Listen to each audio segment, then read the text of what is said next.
Hi guys, Ronnie here, and welcome to the workshop. Today I've been working on this neat little track, and I gave it a proper upgrade. It got a complete Shimano 105 11-speed group set and some nice new wheels, Campagnolos to fit the 11-speed freehub body.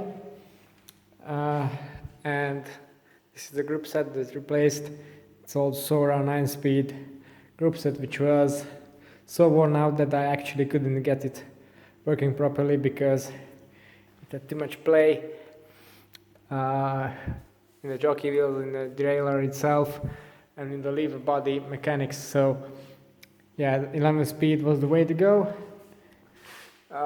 It wasn't a cheap upgrade considering the price or the value of the bike itself, because it's a pretty basic aluminum track, but it turned out to be a very nice bike overall. So this little project got me thinking, because a lot of times I hear people fantasizing about upgrading their group sets, getting Dura, SRAM Red, Campagnolo and so on, and they see it as their main upgrade for the bike. But actually, apart from this case, as long as you have even the most basic 11-speed group set, your bike is going to be competitive at very high levels of racing, because the group sets, apart from weight, don't really differ all that much in performance.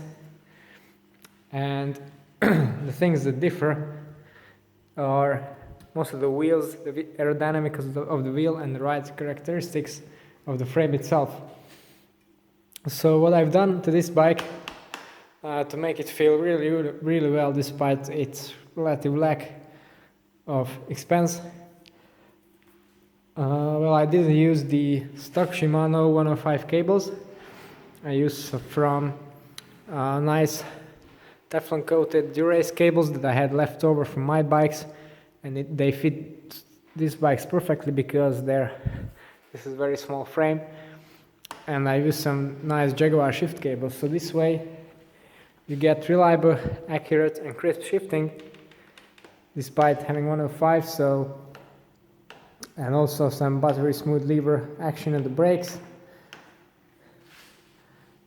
and this way you are basically having the shift performance of a more expensive group set at a fraction of the cost. So if you are into upgrading your bike, unless it doesn't have a proper 11-speed group set, then stepping up to that, I would really skip Tiagra, because it's 10-speed and it's not going to be compatible with more higher end wheel sets.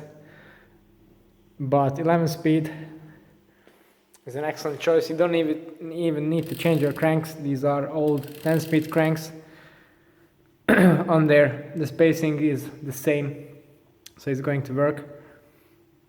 You really only need 105, I think, if you're on a tight budget, and you're much better off investing your money into some proper air wheels.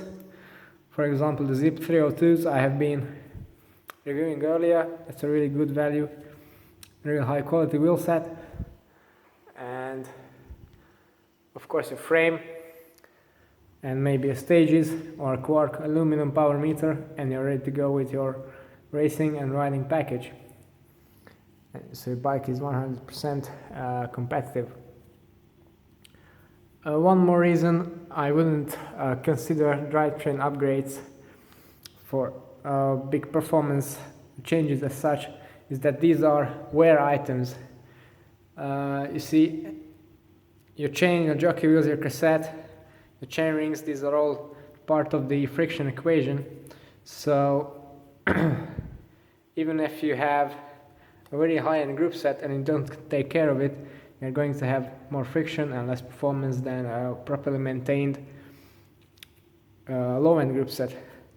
Now for the performance mods themselves, I would really recommend to use a box chain on any kind of drivetrain, and if you can afford it, at least for racing, put on the highest model of the chain that supports your system. So if you're on a Shimano system, I would recommend the Dura-Ace chain, even though a SRAM Red chain or a Campagnolo, KMC, YBN, whatever, just get a really nice quality chain, because that's going to affect your performance the most, and it's a very, very cheap upgrade, and it's also going to last longer, so in long term it doesn't really cost too much either.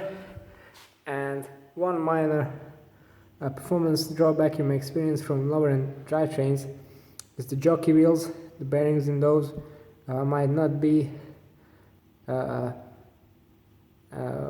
effective as on the higher end models, and also the bottom bracket. So yes, you can save a lot of money by buying a lower end group set, but if you want top end performance, you really need to focus on your chain, getting a high quality, possibly aftermarket bottom bracket, depends on what standard you use, and maybe consider upgrading your jockey wheels, or maybe even not ceramic speed or something like that, but a set of higher end jockey wheels from a discarded Durace Mac or something like that will do. And this way you're going to have all the performance in terms of friction and shifting, and a very slight penalty in the weight, which isn't going to matter unless you are doing a stage race with thousands of meters of climbing in it.